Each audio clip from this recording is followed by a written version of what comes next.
deposito ataupun tabungan. Mengharapkan adanya tentunya bunga daripada deposito itu.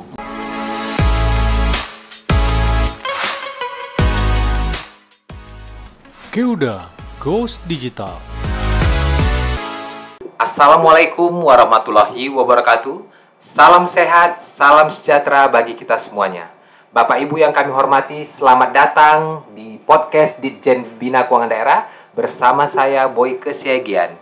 Dalam beberapa menit ke depan kita akan membahas tuntas terkait langkah-langkah percepatan COVID-19 bersama Direktur Pelaksanaan dan Pertanggungjawaban Keuangan Daerah, Bapak Dr. Andes Horas Moritz Panjaitan Megdev. Bapak Ibu yang kami hormati, di hadapan kita telah hadir Direktur Pelaksanaan dan Pertanggungjawaban Keuangan Daerah, Bapak Dr. Andes Horas Moritz Panjaitan Megdev, di mana pada sore hari ini kita akan berbincang santai terkait dengan strategi dan langkah-langkah percepatan realisasi penyerapan anggaran tahun anggaran 2022 di masa pandemi COVID-19. Pak Direktur, terkait dengan percepatan realisasi tahun anggaran 2022, apa saja kendala-kendala dan upaya-upaya Pemda yang dilaksanakan untuk percepatan realisasi? Silakan Pak Direktur. Terima kasih Pak Boyke.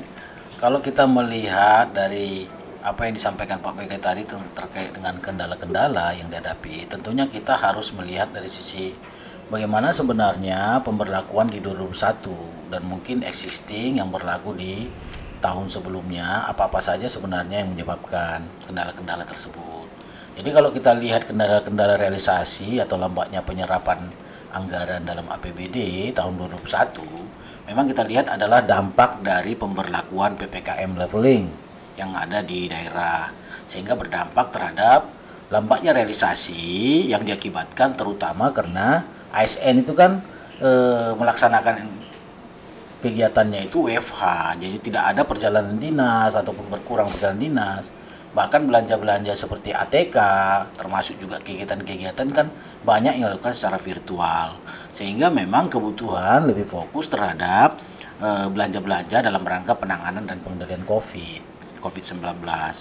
Di samping juga kendala adanya refocusing anggaran sesuai dengan amanat PMK 17, di mana 8% DAU atau DBH 8% dari DAU dan DBH itu tentunya harus direlokasi untuk penanganan tentunya COVID maupun dampaknya, termasuk pemulihan ekonomi. Sehingga memang banyak kegiatan-kegiatan yang tidak direalisasikan walaupun sudah direncanakan dan belum optimal.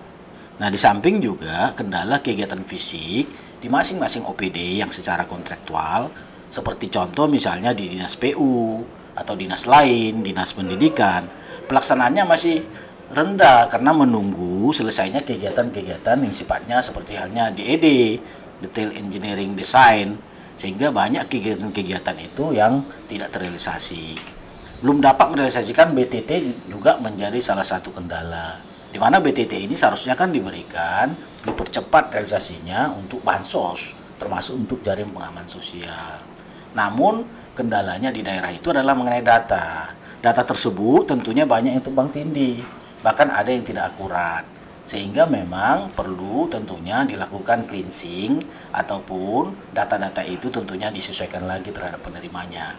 Dan ini tentunya juga menyebabkan ya banyak Pemda takut untuk merealisasikan bansos ini. Kemudian juga pengadaan barang dan jasa, sering sekali memang kontraktor-kontraktor ataupun pihak ketiga menagih yang namanya tagihan untuk pembayaran terhadap kewajiban dari Pemda itu di akhir tahun. Padahal ada sesuai kontrak itu adalah secara termin pertama, termin kedua, dan seterusnya. Namun biasanya di akhir tahun baru bisa tentunya ditagih. Itu juga menjadi kendala penyerapan laporan dalam penyerapan realisasi terhadap kontrak ini menjadi lambat. Di samping juga tentunya kondisi ini menyebabkan adanya uang tersimpan di bank rekening kas umum daerah. Kemudian juga banyak kendala-kendala yang lain, yaitu kepala daerah baru hasil pilkada 2020 cenderung memang lebih hati-hati di dalam melaksanakan pengeluarannya, karena mencoba merubah komposisi belanja untuk segera mengeksekusi janji-janji politiknya. Selain itu ada juga yang masih menunggu, seperti halnya yaitu kepala daerah itu harus merubah pejabat baru atau pimpinan SKPD, itu juga menjadi kendala. Yeah.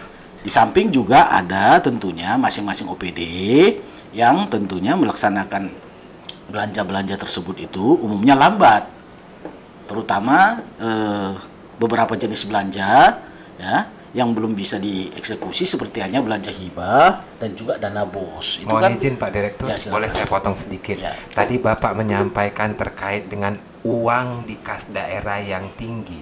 Ya. Ya. Itu kenapa Pak? Kok bisa uang di kas daerah itu kok tinggi? Itu apakah di daerah agak takut mengeluarkan uang itu merealisasikan kegiatan apa bagaimana? Sebenarnya prinsip di dalam penggunaan anggarannya yang penting sebenarnya antara anggaran kas dengan pendapatan dengan belanja itu harus seimbang. Tapi terjadinya sebenarnya idle cash itu disebabkan karena memang banyak sekali Pemda masih ragu dalam menggunakan dana-dana yang mengendap di sisa lebih perhitungan anggaran atau silpa itu akibat mungkin disimpan di deposito. Nah, juga banyak ada kecenderungan Pemda untuk menyimpan deposito itu adalah untuk menambah pendapatan. Padahal satu sisi kita lebih mengutamakan itu adalah pelayanan. Oleh karena itu didorong Pemda jangan hanya berpikir untuk menambah pendapatan, tetapi adalah dana-dana itu benar-benar digunakan ya untuk bisa meningkatkan pelayanan publik, yaitu lewat belanja-belanja dalam rangka pembangunan ataupun untuk kebutuhan-kebutuhan pelayanan masyarakat. Ya, saya kira itu. Ya. Ya. Tadi juga Pak Direktur menyampaikan adanya uang APBD itu dalam percepatan pencairan untuk insentif tenaga kesehatan. Ya Pak ya, di mana insentif tenaga kesehatan ini, tenaga kesehatan adalah salah satu garda terdepan dalam penanganan COVID-19. Apakah ada aturan-aturan terkait untuk insentif tenaga kesehatan ini Pak Direktur? Baik, berkaitan dengan pembayaran insentif ya, memang itu juga merupakan satu kendala ya di Pemda yang menyebabkan juga banyak dana-dana yang seharusnya sudah bisa dibelanjakan seperti pembayaran untuk tenaga medis ya dalam rangka penanganan COVID, termasuk juga dana-dana ini sebenarnya harusnya optimal, terutama sudah banyak tentunya laporan-laporan termasuk dari koordinasi kita dengan Kementerian Kesehatan bahwa seluruh Pemda sangat lambat dalam mencairkan dana institusi daerah. Nah, solusinya kita sudah terbitkan surat edaran bersama antara Menteri Dalam Negeri dengan Menteri Kesehatan agar memang proses pembayarannya di BPKD atau PPKD selaku BUD itu jangan dipersulit, karena SEB ini membuka tentunya fleksibilitas agar Pemda itu tentunya cukup nanti surat pernyataan tanggung jawab mutlak dan juga tentunya dokumen yang menjadi syarat SPTJM itu menjadi syarat saja utama, sedangkan dokumen berikutnya seperti tim verifikasi termasuk juga nanti misalnya dalam rangka pertanggungjawaban daftarnya itu bisa disusulkan kemudian, jadi cairkan saja. Nah, itu sudah keluar terbit surat edaran yang menjadi rujukan bagi Pemda. Saya kira itu menjadi solusi. Iya Pak, terkait dengan satu lagi Pak, ini pertanyaan saya. Tadi Bapak menyinggung tentang data, ya, data ya Pak ya, data dari pihak Kementerian Dalam Negeri itu setiap tanggal 15 dan tanggal 30 itu kan meminta data kepada daerah ya Pak ya. Itu kalau boleh Bapak kasih pencerahan kepada Pemda juga, itu data-data apa saja Pak yang akan disampaikan kepada Kementerian Dalam Negeri? Baik, sebenarnya keinginan kita untuk meminta data ke Pemda itu tentunya dalam rangka untuk akurasi data. Data-data apa saja yang disampaikan tentunya pertama adalah pemerintah daerah harus menyampaikan data realisasi anggaran, LRA, laporan realisasi anggaran. Di samping juga data penanganan COVID ya, COVID-19 di 3 bidang, bidang kesehatan, bidang perekonomian dan bidang lainnya. Nah, di samping juga pemerintah daerah juga harus menyampaikan data laporan posisi kas Pemda. Tentunya dimintakan sesuai dengan ketentuan itu adalah paling tidak memang sesuai dengan permintaan kita, yaitu setiap mingguan. Jadi posisi kasnya. Di samping juga data-data lainnya, tentunya realisasi yang berkaitan dengan kalau kita nanti membutuhkan, misalnya ada data-data yang sangat dibutuhkan itu termasuk juga saldo kas Pemda.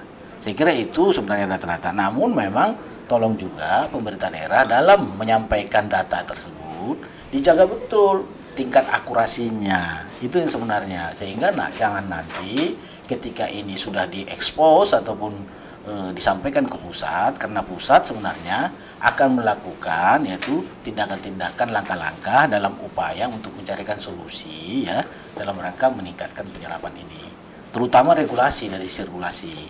Karena kalau kurang akurat pemerintah daerah menyampaikan, tentunya nanti regulasi yang akan juga tidak tepat di dalam rangka memberikan solusinya. Saya kira itu, Pak. Oke, Pak. Ini terakhir sekali, Pak, terkait dengan pesan-pesan kepada pemerintah daerah di dalam percepatan penyerapan anggaran tahun 2022.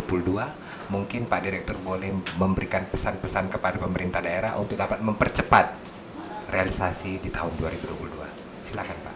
Baik, pertama sebenarnya pemerintah daerah tentunya mengoptimalkan bagaimana agar belanja-belanja itu tentunya sudah dipersiapkan, terutama jadwal-jadwal pelaksanaannya. Di samping menjaga betul keseimbangan antara anggaran kas, uang kas masuk dengan uang kas keluar. Artinya apa? Ada keseimbangan antara dari sisi pendapatan, penerimaan, dan juga dari sisi pengeluaran. Dengan rasio tentunya ada keseimbangan ya, kalau sedapat mungkin idealnya adalah 100%. Itu yang pertama. Kemudian mempersiapkan yang namanya dokumen-dokumen pelaksanaan. Bahkan sebenarnya dalam rangka melaksanakan yang namanya pengadaan barang dan jasa, diharapkan supaya Pemda itu sudah bisa menyelesaikan sebelum APBD ditetapkan itu, yaitu dengan melakukan kontrak ya, yang secara kontraktual itu adalah dengan melakukan pengadaan dini.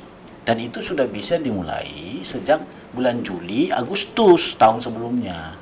Namun memang prinsip sebenarnya di dalam pelaksanaannya bisa dilaksanakan setelah DPA SKPD itu bisa disahkan oleh PPKD dan disetujui oleh Sekda. Nah, penandatangan kontrak terhitung sejak DPA itu sudah disahkan ataupun dilaksanakan. Itu sebenarnya pertama yang perlu kami sampaikan. Kemudian yang kedua adalah Pemda jangan menimbulkan yang namanya banyak dana-dana yang idle cash di Pemda, dana yang menganggur. Ini tentunya kita jangan hanya mengharapkan, kami paham persis lah. Pemda selama ini membuat dana-dana yang tersimpan itu di deposito ataupun disimpan dalam giro ataupun tabungan. Mengharapkan adanya tentunya bunga daripada deposito itu untuk menghasilkan PAD.